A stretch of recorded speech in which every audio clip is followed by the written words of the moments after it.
Assalamualaikum warahmatullahi wabarakatuh. Halo teman-teman semuanya, apa kabar? Semoga sehat dan selalu dalam lindungannya ya. Di video ini aku ingin kasih kalian info dan tips seputar penerimaan CPNS, khususnya di CPNS 2021. Sekilas info saja, aku merupakan kandidat yang lulus di CPNS 2019 kemarin dan sekarang sedang proses pemberkasan. Doakan saja semoga tidak ada halangan dan prosesnya lancar sehingga tujuannya aku bisa kasih kalian info seputar CPNS 2019 aku yang kemarin dan semoga juga akhirnya bisa jadi referensi buat kalian untuk pejuang CPNS ya. Oke, langsung aja kita mulai dan simak video ini sampai habis ya.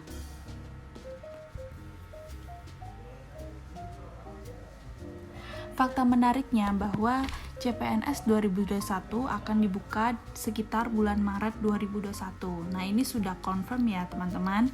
Menpan RB Bapak Cahyo Kumolo sudah angkat bicara dan mengatakan bahwa seleksi CPNS 2021 itu akan dilaksanakan sekitar bulan Maret. Nah, berbeda dari CPNS sebelum-sebelumnya, bahwa CPNS tahun ini itu diselenggarakan di awal tahun. Kalau sebelumnya kan di akhir tahun ya teman-teman. Misalkan di CPNS 2019 kemarin aku tes CPNS-nya di sekitar bulan Oktober-November. Nah, sekarang dimajukan berhubung tahun 2020 tidak ada rekrutmen CPNS, makanya di 2021 mereka mengadakan di awal tahun sekitar bulan Maret itu. Lalu jumlah formasi yang dibutuhkan. Tentang hal ini, Menpan RB belum merinci berapa jumlah formasi yang akan dibuka pada rekrutmen CPNS 2021. Nah, hal ini dikarenakan pihak Menpan RB masih akan berkoordinasi dengan instansi atau lembaga hingga pemerintah daerah terlebih dahulu untuk memastikan jumlah formasi yang dibutuhkan. Jadi stay tune aja untuk menantikan info selanjutnya formasi apa aja yang dibutuhkan. Nah, namun teman-teman, kabar gembiranya jumlahnya dipastikan akan lebih banyak dibandingkan dengan CPNS 2019. Dikarenakan tahun 2020 tidak ada penerimaan CPNS, maka di 2021 akan lebih banyak jumlahnya. Kalau di 2019 kemarin teman-teman, jumlah formasi yang dibutuhkan itu sekitar 254.173 orang. Nah, di 2021 berarti formasi yang dibutuhkan akan lebih dari 250.000 formasi.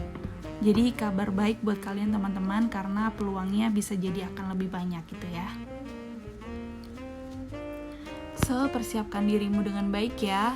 Jangan sampai kalian melewatkan kesempatan yang bagus ini karena peluangnya besar banget. Kalau yang sebelumnya di tahun 2019 kalian belum beruntung, semoga kali ini kalian benar-benar berhasil dan lolos jadi CPNS. Amin. Nah, mengenai tahapan seleksinya masih sama dengan tahun-tahun sebelumnya, yaitu ada tahapan seleksi administrasi. Nah, ini kalian biasanya akan diarahkan untuk membuat akun di website sscasn.go.id. Di website ini kalian membuat akun di sana. Setelah berhasil membuat akun, kalian diharuskan untuk mengisi biodata yang telah disediakan dan juga mengunggah beberapa dokumen, diantaranya seperti KTP, terus pas foto 3x4 background merah, lalu ijazah asli, bukan SKT ya, ijazah asli, lalu transkrip asli, dan juga akreditasi kampus. Nah, akreditasi kampus ini penting mengingat formasi yang kalian pilih nanti selanjutnya. Kalau kalian memilih formasi yang cum laude, biasanya mereka meminta akreditasi kampus dan juga akreditasi prodi itu harus A. Itu yang terjadi di 2019 kemarin.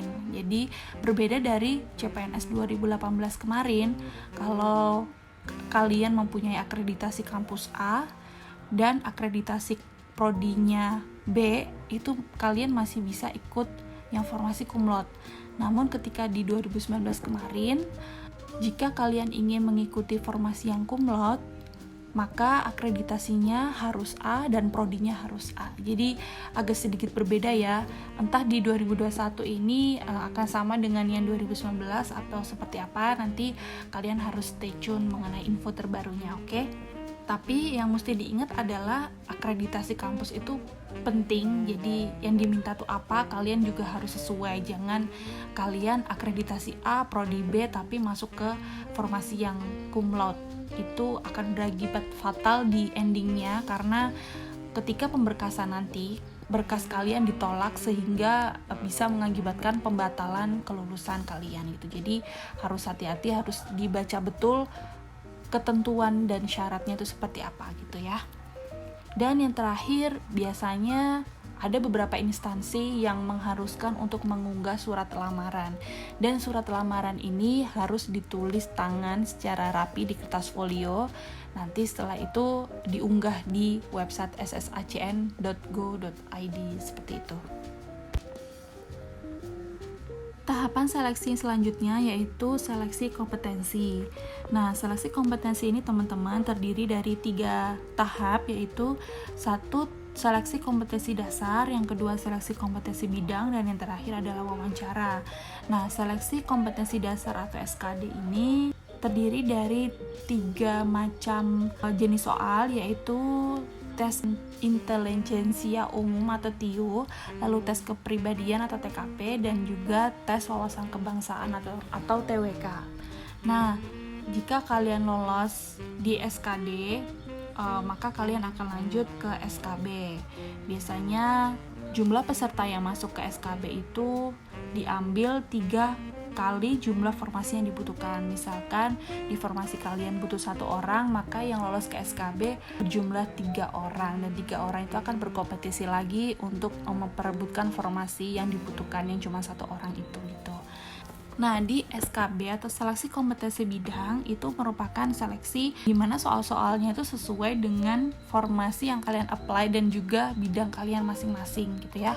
Nantinya panitia akan memberikan kisi-kisi sesuai dengan kompetensi bidang kalian masing-masing atau sesuai dengan formasi yang kalian apply gitu. Jadi jangan khawatir, nanti kisi-kisi ini akan mempermudah kalian untuk mempersiapkan seleksi kompetensi bidang itu.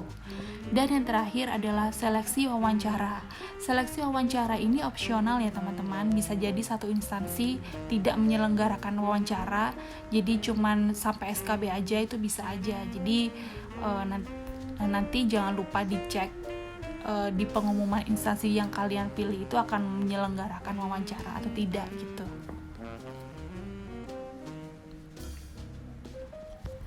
Nah, persiapan khusus apa aja sih yang harus dipersiapkan supaya kita bisa lolos di rekrutmen CPNS? Yang pertama, mantapkan hati. Nah, ini penting banget ya teman-teman, karena 1, rekrutmen CPNS itu membutuhkan waktu yang tidak sebentar. Jadi prosesnya lama banget, jadi kalian mesti harus bersabar gitu. Kalau misalkan ada teman-teman kalian, ada kok teman-teman aku yang coba-coba pada awalnya ternyata lolos kayak gitu. Ya, kita selamanya gak akan bergantung kepada keberuntungan ya kan. Pasti aku yakin setiap perjuangan itu tidak akan mengkhianati hasil gitu. Jadi kalau persiapan kalian matang, niat kalian mantap, jangan lupa berdoa juga, insya Allah pasti akan berhasil seperti itu. Yang kedua adalah pilih formasi yang sesuai dan siap dengan konsekuensinya. Nah, terkait dengan hal ini, nanti ketika kalian membuat akun di ssacn.go.id lalu mengisi biodata, nah di sana ada kolom di mana kalian mengisi formasi yang diinginkan.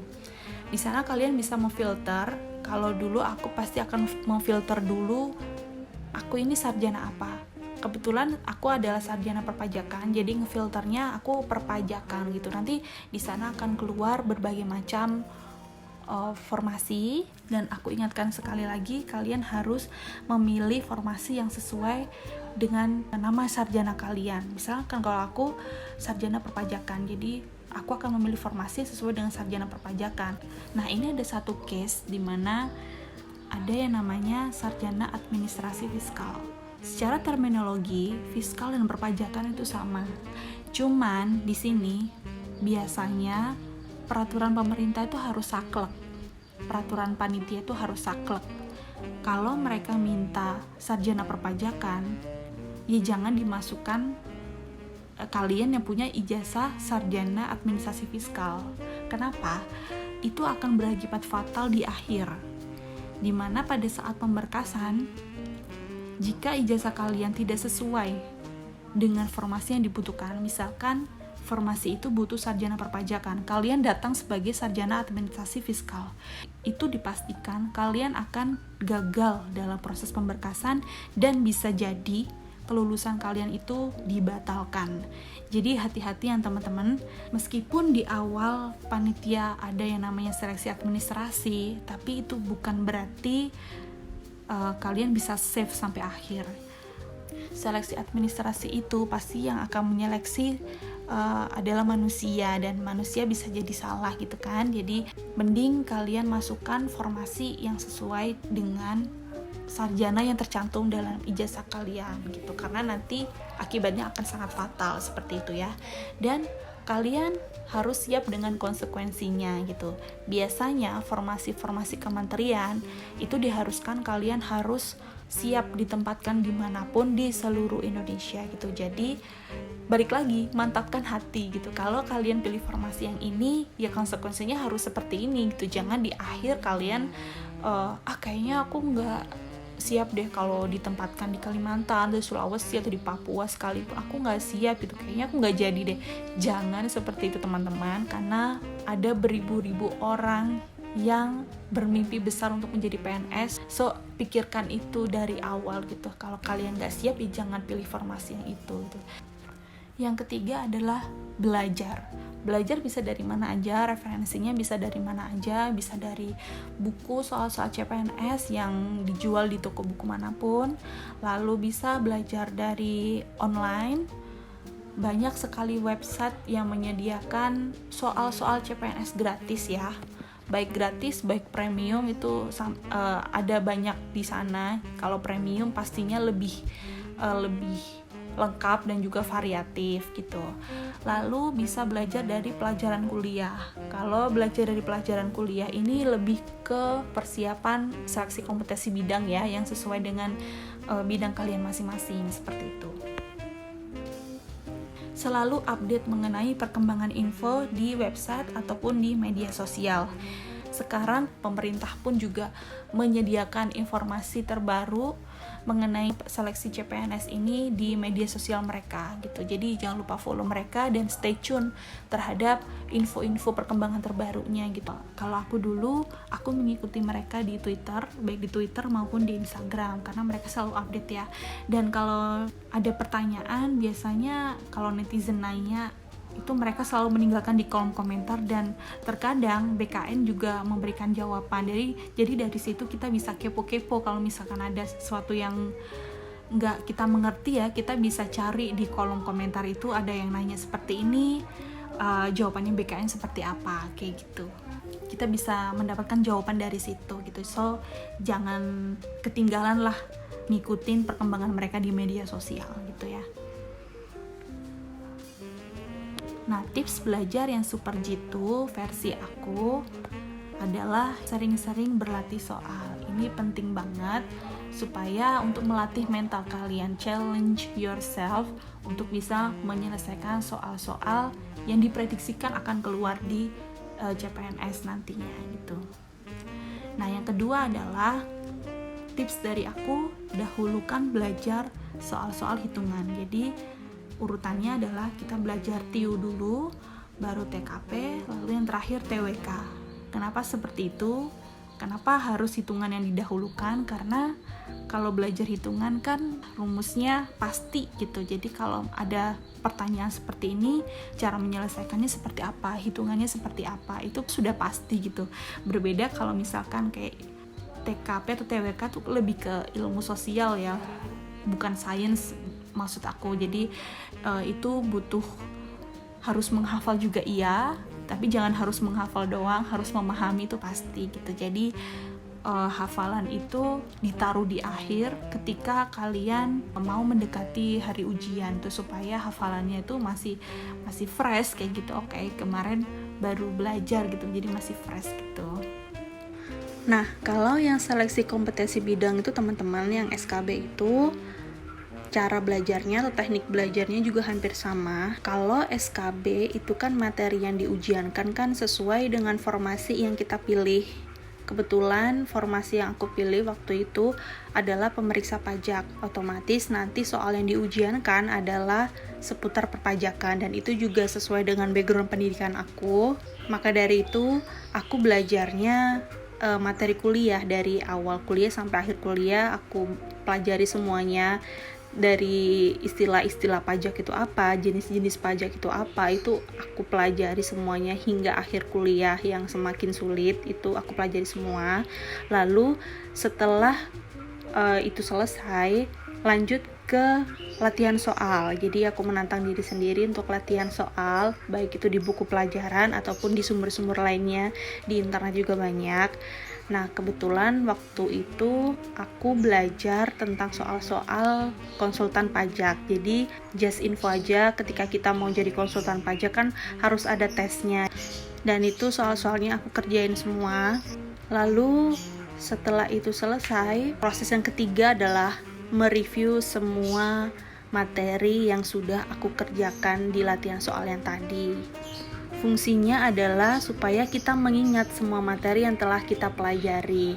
Karena di latihan soal itu pasti sudah mencakup semua yang kita pelajari kan. Jadi di-review lagi, diulangi lagi supaya itu tidak lupa dan supaya tetap fresh sehingga kita bisa melaksanakan dan mengerjakan ujiannya dengan sukses, dengan lancar.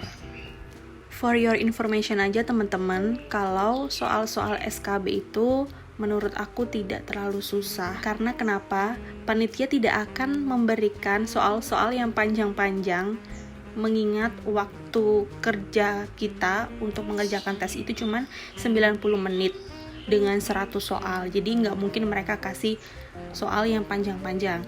Nah, yang jadi persoalan adalah kisi-kisi yang diberikan kepada kita. Menurut aku itu masih terlalu luas banget. Kalau dilihat dari formasi yang aku apply, itu kisi-kisinya mencakup materi kuliah aku dari awal hingga akhir. Jadi mau nggak mau aku harus mempelajari semua materi aku dari awal hingga akhir kuliah itu juga gitu. Karena materi yang terlalu luas, jadi kita nggak bisa menebak soal mana yang keluar. Itulah yang menjadi momok ketika SKB gitu, mana yang akan keluar seperti itu. Jadi makanya kenapa gunakan waktu sebaik-baiknya untuk SKB. Jangan juga menyepelekan SKB.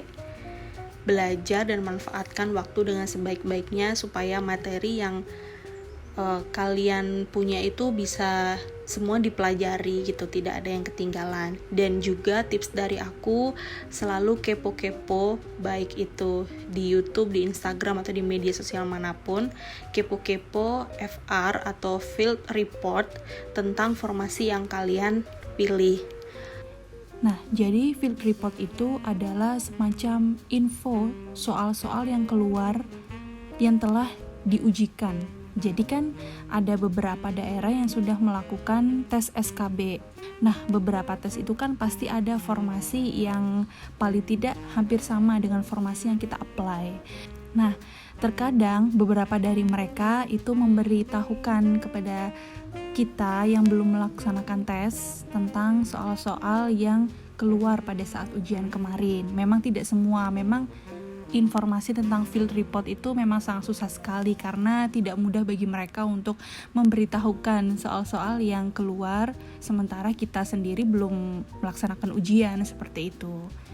Jadi kita pinter-pinter aja kepo, mencari tahu tentang soal-soal yang keluar pada saat diujikan sesuai dengan formasi yang kita apply. Dan yang ketiga adalah manajemen waktu. Aku paham kalau beberapa dari para peserta CPNS itu adalah orang-orang yang sudah bekerja dan itu pasti akan sulit banget memanajemen waktu. Kalau aku dulu biasanya habis pulang kerja langsung aku belajar. Jadi belajarnya setelah bekerja, dan aku tahu it is hard, tapi aku yakin it works teman-teman. Jadi balik lagi, kalau kalian mantap pengen jadi abdi negara gitu, pasti kalian akan berusaha semampu kalian, try your best untuk bisa mewujudkannya gitu. Jadi meskipun udah capek kerja, tapi kalian, karena keinginan kalian kuat, kalian tetap mau belajar gitu. Jadi it's okay, cuman 2 jam atau 1 jam, yang penting itu continue dan istiqomah seperti itu ya. Dan mungkin di weekend itu kalian punya banyak waktu untuk belajar, so gunakan kesempatan weekend itu buat belajar mempersiapkan CPNS gitu. Dan jangan lupa review. Jadi sistem belajar aku tuh, kalau untuk SKD yang seleksi kompetensi dasar itu, aku belajarnya TIU, TKP, baru TWK. Nah setelah itu selesai, baru mendekati hari ujian, ya kira-kira 2 minggu lah ya, minimal 2 minggu itu kalian review tentang apa yang sudah kalian pelajari gitu. Jadi kalian mereview soal-soal latihan yang sudah kalian kerjakan, seperti itu. Dan pastikan, aku rekomendasikan kalian belajar soal-soal TIU, TWK, dan TKP itu yang sudah ada pembahasan soalnya. Jadi kalian tidak mereka-reka ya, ini jawaban aku benar apa enggak, kayak gitu. Dan the last but not least, jangan lupa berdoa gitu ya. Segala sesuatu itu tidak akan berhasil tanpa campur tangan Tuhan. So jangan lupa berdoa supaya kalian bisa berhasil, supaya Tuhan memudahkan jalan kalian untuk bisa mewujudkan cita-cita kalian menjadi seorang PNS. Semoga tidak ada halangan yang melintang dan prosesnya semuanya lancar dan mudah saat mengerjakan tesnya, seperti itu. So teman-teman, itu tadi video aku tentang info dan tips seputar penerimaan CPNS tahun 2021. Aku doakan semoga kali ini kalian lancar dan diberi keberhasilan untuk menjadi seorang abdi negara ya. Dan di video-video selanjutnya aku akan memberikan berbagai macam latihan soal yang biasa keluar di CPNS. So jangan lupa subscribe dan klik bell buttonnya supaya kalian tidak ketinggalan video-video terbaru aku. So, terima kasih. Assalamualaikum warahmatullahi wabarakatuh.